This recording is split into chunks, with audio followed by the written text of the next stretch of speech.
그 다음에 이제 이 의대와 관련해서 연대의대에 대한 질문이 올라왔어요. 연대의대가 너무 깜깜이다. 뭐 상담을 가봐도 연대의대에 대해서는 그렇게 이제 좀 예측을 좀 명확하게 또렷하게 해주는 그런 컨설턴트들은 많지가 않다. 이렇게 이제 얘기를 하고 있습니다. 뭐 요건 전 솔직히 좀 이해가 됩니다. 이거 왜 이해가 되냐면은 이 연대의대에 대해서 올해 이제 전망을 해본다라고 하면은 연대의대가 영재학교 학생들을 상당히 이제 선호하는 그런 의대 중에 하나거든요. 그렇기 때문에 올해 영재학교 학생들이 영재교에서 학생들의 이제 의대 지원을 막는 첫 해거든요, 올해가. 근데 이제 이 첫 해에 과연 이제 대학들이 얼마만큼 고등학교의 정책에 협조적으로 이제 부응을 할 것이냐, 이 부분이 이제 관건이란 말이에요.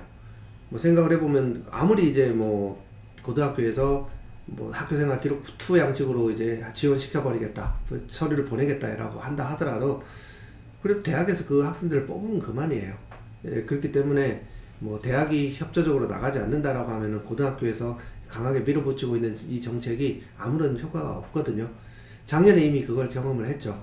이제 작년에 대전 그 과학고하고 대구과학고에서 영재학교를 지원하게 되면 학교생활 기록부 2 양식으로 이제 학생부를 보내겠다라고 해서 조기 시행을 했습니다. 작년에 1년 전에 시행을 했는데 뭐 그 시행 결과로 놓고 봤을 때는 실패했죠. 왜냐면은 한양대랑 성균관대는 뭐 그런 거 아랑곳하지 않고 그 학생들을 선발을 했거든요.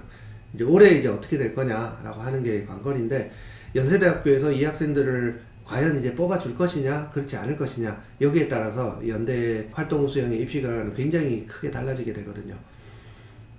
그럼 작년의 결과를 보면 우연히도 작년에 이제 서울과학고가 이제 연대 의대를 1단계를 좀 많이 통과를 했다가 2단계에서 좀 많이 떨어졌어요. 이게 이제 과연 연대의대가 그 영재학교 학생들을 선발하지 않겠다라고 하는 의지가 반영된 결과냐, 아니면 이제 그냥 우연히도 그 학생들이 면접을 좀 고배를 마셨기 때문에 그런 일들이 벌어진 거냐, 여기에 대해서 이제 의견들이 조금 갈린단 말이에요.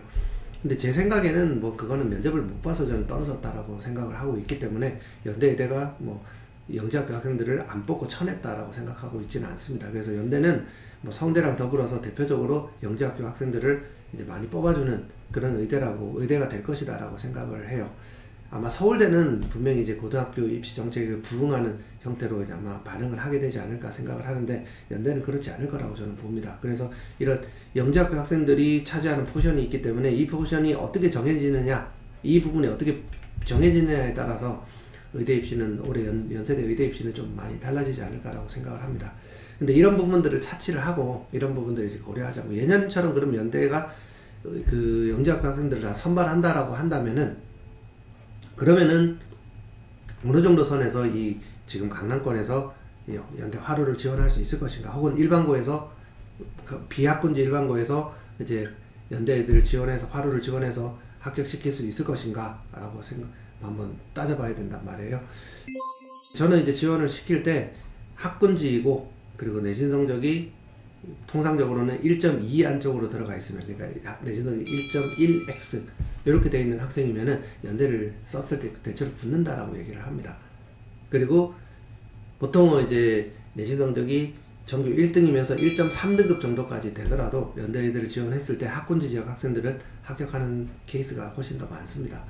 그래서 연대는 이제 이런 별명이 있죠. 전교 1등들만 학군지에서 뽑아가는 의대다, 이런 얘기들을 하게 되는데, 그 얘기가 그렇게 과장된 그런 뭐 얘기라고 저는 생각하지는 않습니다. 대체로 그런 경험들을 많이 했기 때문에, 전교 2등이라 하더라도 학군지 지역에서는 내신 성적이 1.1x 정도 성적을 가지고 있으면은 그냥 지원을 해라 라고 얘기를 하죠.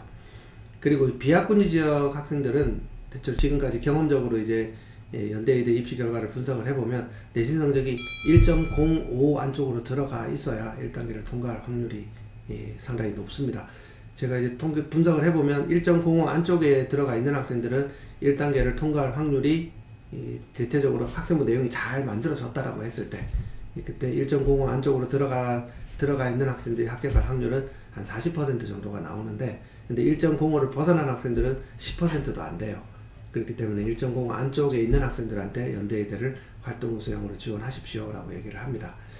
근데 여기서 또 하나 의문이 들잖아요. 예전에 제가 영상을 하나 찍었었는데, 연대의대는 뭐 학과 따라 좀 다르긴 하지만 학생부 내용을 그렇게 좀 자세하게 읽는 것 같지는 않습니다 라고 제가 얘기를 했던 적이 있습니다. 근데 의대는 학생부 내용을 좀 꼼꼼히는 아니더라도 보는 것 같아요. 그렇기 때문에 학생부 내용이 잘 갖춰져 있고 비학군지 지역에서 내신 성적이 1.05 안쪽으로 들어가면 연대 의대를 지원하면 된다, 이렇게 생각할 수가 있을 것입니다. 근데 이제 문제는 뭐냐면 1.05 안쪽으로 들어가면 그냥 추천형으로 연대 학생부 교과 추천형으로 써도 합격할 수 있는 내신 성적이 되지 않나요? 라고 얘기를 하는데, 올해 추천 전형 합격선을 연대 환산 점수로 이제 99점 정도 이상이 돼야 붙는다라고 보고 있거든요. 작년에 환산 점수 기준점이 70% 컷이 98.4였고요. 그리고 50% 컷이 98.7이었습니다. 그보다는 올해 면접이 없어졌기 때문에 수능 체제가 붙었다 하더라도 조금 이제 더 올라갈 것이다 라고 예상은 하고 있거든요. 근데 이제 내가 환산 점수를 계산을 해봤는데 이제 99점이 안 나와요. 혹은 최소한 98.7 이 정도의 성적도 안 나오고 점수도 안 나옵니다. 그럼 어떡할 거예요? 화를 쓰려고 한단 말이에요. 그럼 화를 쓰려고 한다면은 그때 기준점도 이제 1.05 등급의 내 학생부 내용이 잘 갖춰졌다라고 하는 요 기준점을 가지고 내가 쓸 수 있는지 그렇지 않은지에 대해서 조금 한번 판단을 해보시는 게 좋지 않을까 생각을 합니다. 뭐 말이 좀 장황해졌는데 오늘 계속 이제 의대 얘기들을 하게 되니까 좀 식상해 하시는 분들도 있기는 해도 요 두 가지 이슈는 굉장히 좀 예민한 의대 이슈에서는 사항이라고 생각을 합니다. 그래서 제가 요 질문을 선정을 해서 답변을 드렸습니다. 제 얘기는 여기까지 하도록 하겠습니다. 감사합니다.